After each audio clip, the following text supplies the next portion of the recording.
Hi friends, வணக்கம்.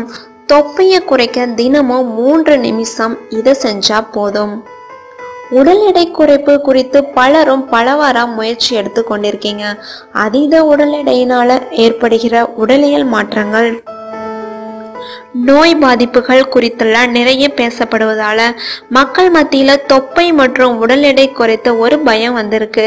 முன்பை விட இன்றைக்கு பலருக்கு உடல் நலன்ல அக்கறை செலுத்துறாங்க.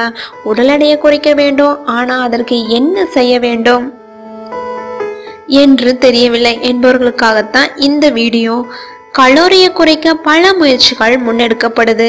அவற்றில் ஜப்பானியர்கள் செயல்படுத்தும் இந்த விஷயம் புதுமையா தெரிந்தாலும் நல்ல பலனை கொடுப்பதா சொல்லப்பட்டிருக்குங்க. ஜப்பானியர்கள் கடைபிடிக்கிற அந்த டிப்ஸை குறித்து இந்த வீடியோவில் பார்க்கலாம்.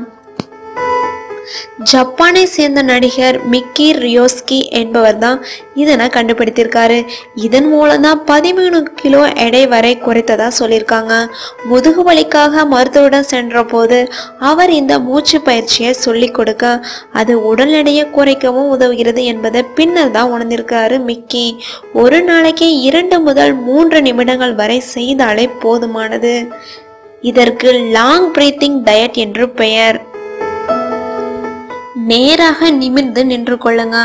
3 செகண்ட் மூச்சை நன்றா உள்ளிழுத்து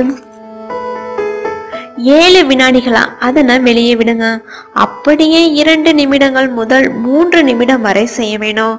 இந்த லாங் பிரீத்திங் முறையில உடல் எடையை குறைப்பதை ஐரோப்பிய மருத்துவர்கள் வரவேற்றிருக்காங்க.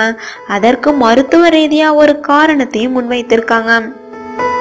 கொழுப்புல ஆக்சிஜன், கார்பன் மற்றும் ஹைட்ரஜன் கலந்திருக்கும். ஆக்சிஜனை அதிகப்படியா நம்ம உள்ளிழுக்கும் போது அந்த கொழுப்பு செல்கள் உடைந்து கார்பன் மற்றும் தண்ணீரை அடையும்.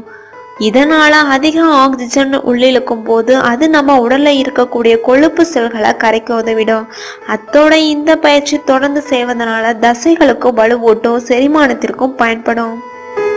அடுத்ததாக இது இன்னொரு முறை. இதற்கு மிக்கிக்கும் சம்மந்தமில்லை என்றாலும் இதனையும் ஜப்பான் மக்கள் தங்கள் எடையை குறைக்க பயன்படுத்துறாங்க. இதனை அறிமுகப்படுத்தியது ஜப்பானை சேர்ந்த ஒரு மருத்துவர் டோசிஹி புடுகுஷுட்சி. இதற்கு அதிக செலவெல்லாம் ஆகாதுங்க. டவலை ரோல் செய்து குறிப்பிட்ட இடத்துல வைத்து சில பயிற்சிகளை செய்ய வேண்டும், அவ்வளவுதான். தூங்கும் போது தவறான முறையில படுப்பது கூட சிலருக்கு முதுகு வலி, தொப்பை ஆகியவற்றை ஏற்படுத்தும். வயிற்று தசைகளுக்கு அதிக வேலை கொடுக்காது தொப்பையை வர வைத்துவிடும். இதனை சரி செய்தாலே உடல் எடை அதிகரிப்பு பிரச்சனையை